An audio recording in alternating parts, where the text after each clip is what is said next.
Company financial reports can be confusing, but Matt Smith from Good Soil Investment Management has been helping us understand what goes where and what it all means on the balance sheet before tomorrow's earnings. It's likely to be a big one. I'm excited for it. I'd like to hear in your comments below what you think them numbers are going to be. So this is the final part of the interview. The first three are linked in the description below. And there are timestamps to all the specific questions if you want to skip around. I'm Brian. Welcome to my Tesla weekend. So I don't remember the most recent number. It's something like 50 to 60% of the FSD revenue is counted. Where does that other half reside on the balance sheet? The half of it is recognized. I think a little bit more than half of it by my estimates right now, but not much. And then the other, it actually shows up as a liability. So going back to our accounting, it's not debt. Okay. It's called deferred revenue. Okay. So deferred revenue, which if you're not an accountant or someone who's familiar with accounting, you think deferred revenue, like that doesn't sound like a liability, right? But in order to get your balance sheet to balance, you were paid the cash. So let's say $10,000 came in the door from somebody buying FSD. Right. You can recognize 50% of that as revenue. So that goes over here onto your equity side of the equation. But then you need to balance your assets equals liabilities plus equity. So there's a liability created it's called deferred revenue. So roughly $5,000 will go there as well. And you can think of it as a liability from Tesla's perspective because they still are on the hook to deliver that functionality to that customer. Right. And so they can't book the full amount until they deliver that functionality. No. Yeah. Yeah. And it's, people are, I don't know if you've heard this, but people are quite eager to get that finished product. I've heard, yeah. I got the beta like 6 months ago or something like that, but I was incredibly impatient leading up to then. And like, I'm still like, when's the V11 coming? And it's, People are eager. There's no doubt about it. So today's big news, rumor of a split. Are there any downsides to a split? No. So I was, taught in my kind of traditional financial background that stock splits don't matter, right? Because, let's just using simple math, and let's assume it's a 5-for-1 split. Tesla's got a market cap of $1 trillion. There's 1 billion shares outstanding right now, so that's $1,000 per share, kind of using simple numbers. Right. Instead, if there's a 5-for-1 split, then each share will be worth $200, but there'll be 5 billion shares outstanding. Right. So, but there's no downside. There's no reason not to do it, right? No, I mean the only downside I've heard is that like the Dow Jones index, industrial average, for example, uses a stock price weighted ranking rather than a market cap weighting. So, like if you think of the S&P 500, for example, they weight the allocations based on the market cap of all the companies, which makes sense. Right. The Dow Jones, which is a much less relevant index, I would argue, but it weights them based on price. So the only downside I can imagine is it loves Berkshire Hathaway.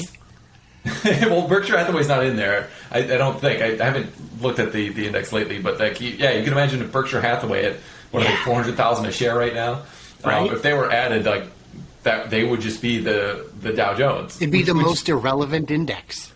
It already kind of is. So I mean, it's just a very backward-looking index, I think. So that could be a downside potentially if you think that Tesla being included in the Dow Jones would be a catalyst for the stock, then okay, maybe you want them to have a higher weighting, so maybe you wouldn't do that. But I think that is more than offset by the fact that having a stock price that's closer to like $50 or $100 makes it much more attainable for your average retail shareholder than where it is right now at like $1,100.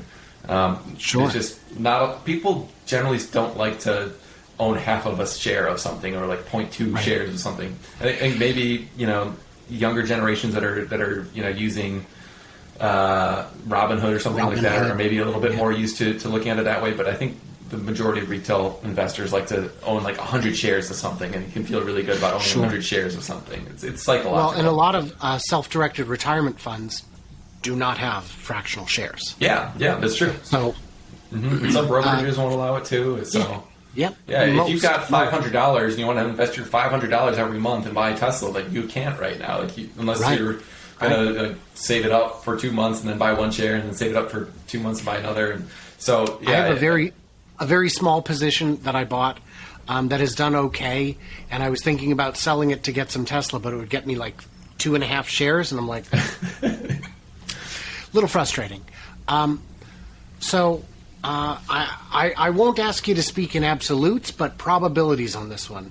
So we've got things like the lease accounting, the cars coming off lease that are going to be insanely profitable. We've got things like Tesla buying for growth during a time when everyone else was slashing orders. The question is, what are the odds that Elon's a time traveler? I mean, he's looking pretty smart in retrospect. I mean, it's like if you think of the things that he's made mistakes on, it's like almost like they are like just basic mistakes enough to to like make us think that he is human, right? It's like none of his mistakes have been fatal or even that bad. Mostly just either like I think of the his comments on like that Thai cave diver and it got into the little tussle. That was pretty dumb. Pretty dumb. Didn't really have any real impacts though. Like it doesn't change anything about Tesla. Like years down the road. Yeah. So I don't know. I think he's just an insanely smart person who also happens to be insanely driven, and he's not satisfied. Like I think if I were in his shoes, I would have quit long ago and just been like, all right, I'm gonna, I'd have quit with the PayPal money. Angel investor. So yeah, exactly. Well, like everybody would, right? Like who's gonna say, like I made this crazy fortune, more than I ever thought I'd make in my life, and let's just gamble it all on like two of the most unlikely companies. Right. So I don't know. He should not exist. He should not be. Like what he's done should not be possible at all. Right. I don't know how else to say it. So I guess I'll put you down for 20% chance. 20% chance. Yeah, that sounds good. Okay. Yeah. So I assume you're not going to GigaFest in Texas? No. Yeah, I would love to. I just had a baby almost 4 weeks ago, so. If that had not been the case, then I would absolutely be there. A lot of folks I want to meet, but I'm hopeful I can get to the shareholder event later this year when they do the shareholder meeting, either in June or later in the fall if it's delayed again. But we'll see. So, speaking of your most recent, your 6th child, I have 4 myself. Welcome to Team Elon Says Repopulate the Earth. We're working on it. Yeah. We're going to fight population collapse. How do you feel about what he's saying about people not having enough kids? Yeah, it's. I think he's thinking of it from like a very big picture point of view, which is kind of how he thinks of things. I think he's right that there's been probably a couple different factors that are kind of playing into this. One is people are just getting married later. They kind of enjoying the single life longer, and that has a natural consequence that you've got fewer of your fertile years left when that's even going to be a possibility. So that's certainly playing into it. And like, hey, having kids is a ton of work. Like you've got 4. It is. Like it costs you time. It costs you your freedom. It costs you money to have kids. It costs you headspace. Headspace. Yeah, it's exhausting. Like I hardly slept the last 3 weeks. Right. So like, there's a kind of a natural pushback that people say I'd rather not do that. So first I understand it, but I think people don't realize what they're missing.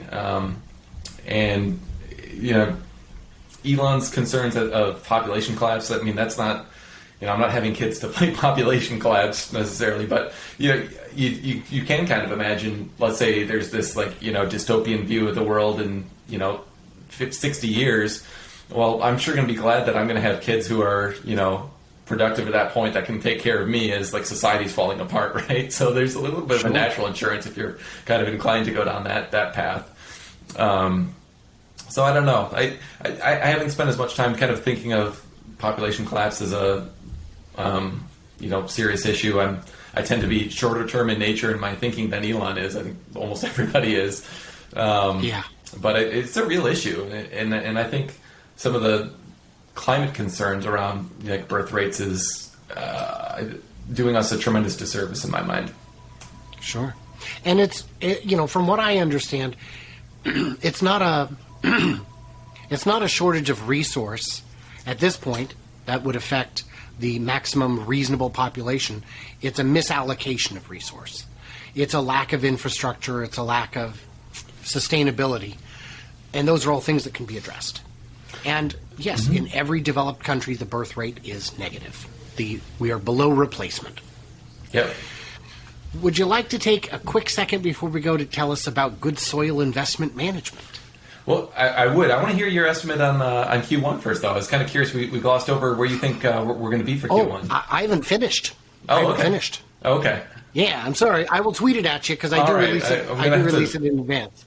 I don't get any preview. Yeah, I've got to adjust for the last-minute closure in Shanghai. Yeah. Which it seems like that's, I don't know, maybe probably less than 10,000 vehicles, I would think. But it's and they'll be made up next quarter because the parts coming in from out of the area, which tend to be the bottleneck, are not subject to shutdowns. Yeah. I'm curious. I'm very excited to see this report when it comes out, probably on Saturday morning. But yeah, so Good Soil Investment Management. It's a hedge fund that was started by Emmett Peppers. I joined shortly after he started it. And it's essentially, we're kind of a high risk, high reward hedge fund. We're highly concentrated. Tesla's our number one name. We use a lot of options and kind of derivatives to amplify returns. So our view is kind of that we're in this period of like incredibly rapid technological development where the stock returns over the next 10 years are probably, at least for the winners in this space, are going to be drastically higher than like historical averages. So my view is it's not a good time to be kind of like diversified across 100 names. So we have highly concentrated, it's highly risky fund. We're currently open only to high net worth individuals. Need to have a net worth over $5 million. Yeah, so $500,000 is our minimum investment. We need to have because we're so risky, we don't want our investors to put in more than 10% of their net worth into the fund because, we could be wrong and we don't want you to lose your whole life savings overnight just because we were wrong on a thesis. So sure.